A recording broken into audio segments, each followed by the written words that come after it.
மாலையும் தாலியும் இல்ல கல்யாணம். விட்டு சொன்னல அவகிட்ட சொல்லிடுறேன்.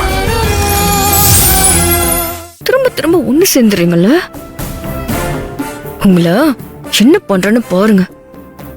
ரோஹிணியோட நிச்சயதார்த்தத்துல என்ன நடக்க போகுதுன்னு நான் டென்ஷன்ல இருக்கேன். புருஷனுக்கு பொண்டாட்டிக்கு பரோட்டா கேக்குதா? பரோட்டா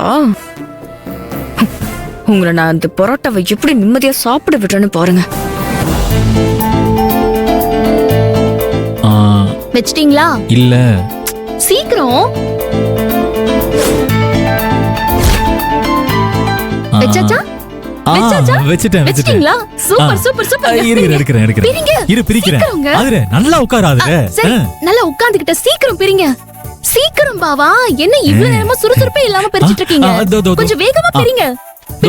பிரிங்க. குடுங்க. இந்தா. ஆஹா என்ன வாசனை. வாசனை மூக்குல போன உடனே வயிறு பரோட்டா பரோட்டான்னு கேட்டுக்கிட்டே இருக்கே. சீக்கிரம் அந்த குருமா பாக்கெட்ட ஊத்துறேன். கொடுங்க.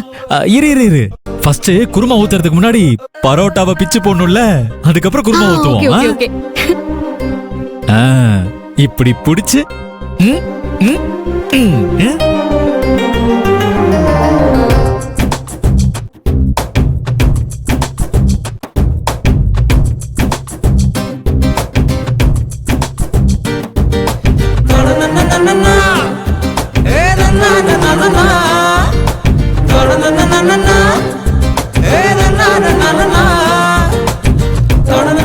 இப்படி பிச்சு போட்டாச்சா? இதுக்கப்புறம் தான் குருமாவை அப்படியே மடசாரல் மாதிரி பரவலா ஊத்தணும். சரியா? புரியுதா?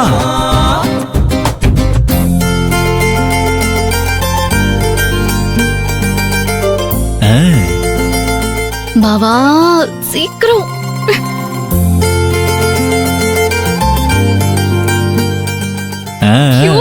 பாவா இப்ப சாப்பிடலாம். சாப்பிடு. ஜாலி. அட கடவுளே, பரோட்டா சாப்பிடுற ஆசையில கை கழுவ மறந்துட்டேங்க. ஐயோ நான் போய் இரு ஆதுரே, நானே கையால உனக்கு கூட்டி விடுறேன். ஓகே தானே? இரு. அதுவும் சரிதான். ஓகே.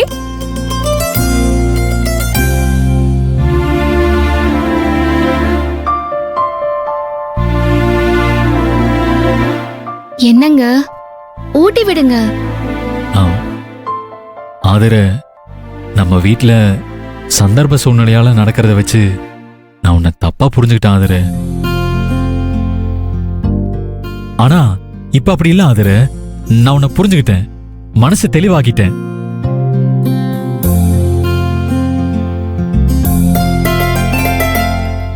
நம்ம குடும்பத்துக்கு ஒரு நல்லது நடக்குதுன்னா அது உன்னால நடந்தா என்ன, என்னால நடந்தா என்ன? இதுக்கு போய் நான் உங்ககிட்ட ஒரு மாதிரி ஈகோ பார்க்க ஆரம்பிச்சிட்டேனே. என்னன்னு சொல்றது?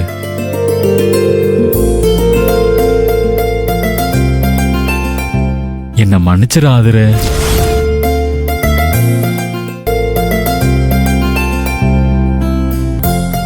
என்ன ஆதுரே, எதுவுமே சொல்லாம சைலண்டா இருக்க?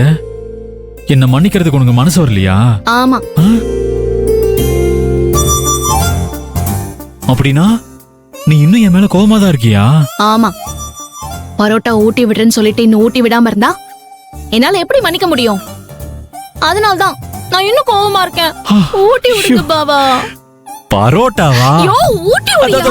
ஊட்டுறேன். அப்புறம் டா வரும். சீக்கிரம். காட்டு. அக்கா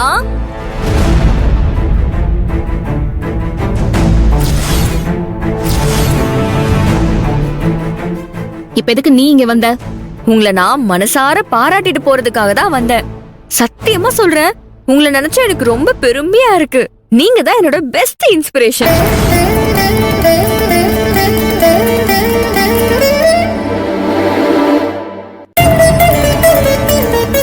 சத்யா, சும்மா கிண்டல் பண்ணிட்டு இருக்காம இங்க இருந்து போறியா? ஐயோ அக்கா, நான் கிண்டல்லாம் பண்ணல, நிஜமா உண்மையதான் சொல்றேன். நீங்க வேலைக்கு போனதுல இருந்து இந்த வீடே எவ்வளவு அழகா மாறிடுச்சு தெரியுமா?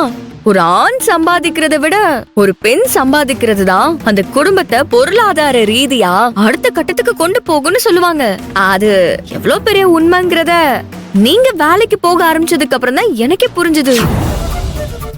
உனக்கு ஒரு தடவை சொன்னா புரியாதா? நீ எதை மனசுல வச்சுக்கிட்டு இப்படிலாம் பேசுறன்னு எனக்கு நல்லா தெரியும். தெரியுமாக்கா? உங்களுக்கு தெரியுமா? கண்டுபிடிச்சிட்டீங்களா? ஆமாக்கா, நானும் உங்கள மாதிரியே வேலைக்கு போய் கை நிறைய சம்பாதிக்கணும்னு முடிவு பண்ணிட்டேன். அத மனசுல வச்சுக்கிட்டு தான் இப்ப நான் உங்களை பாராட்டிக்கிட்டு இருக்கேன். நம்ம வேலைக்கு போனாதான் ஹஸ்பண்ட் வேலைக்கு போகாம வீட்லயே வெட்டியா இருந்தாலும் நாம அத நினைச்சு கவலைப்பட வேண்டியது இல்லல. எனக்கு சொல்றீங்க? ஏய், நீ அடி வாங்காம போக மாட்ட போல இருக்கு. நீ தேவையில்லாம பிரச்சனை பண்ணிட்டு இருக்க. ஏன்க்கா கோவப்படுறீங்க? நான் இப்போ என்ன தப்பா சொல்லிட்டேன்? நான் உங்களை பத்தி பெருமையா தானே சொல்றேன். நான் மட்டும் இல்ல, இந்த தெருவுல இருக்கிற எல்லாருமே உங்களை பத்தி பெருமையா தான் பேசிட்டு இருக்காங்க.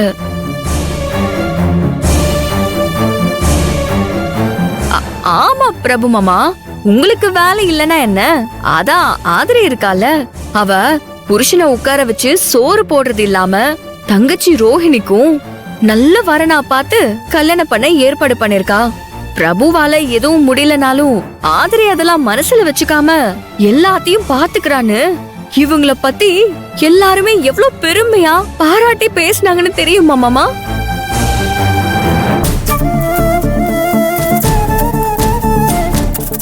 உன்னை போன் சொன்னல, போன் சொன்னா போக மாட்டேன், போடிங்க. ஐயோ அக்கா, நீங்க என்ன கோவப்பட்டு அடிச்சாலும் சரி, நான் உங்களை பாராட்டிட்டு தான் போவேன். இன்னைக்கு சின்ன மாமாவும் வேல்விழியும் வந்து நம்ம குடும்பத்தோட ஒண்ணு சேர்ந்து ஒத்துமையா இருக்காங்கன்னா அதுக்கு காரணமே நீங்க தான்க்கா. இத்தனை வருஷமா பிரபு மாமாவால சரி பண்ண முடியாத பிரச்சனைய நீங்க சரி பண்ணிட்டீங்க. வேல்விழிக்கு பெரிய இடத்துல சம்பந்தம் பேசி முடிச்சு 2 குடும்பத்தையும் ஒண்ணு சேர்த்துட்டீங்க. வர வர இந்த வீட்ல பிரபு மாமாவ ஒரு எறும்பு கூட மதிக்கிறது இல்ல.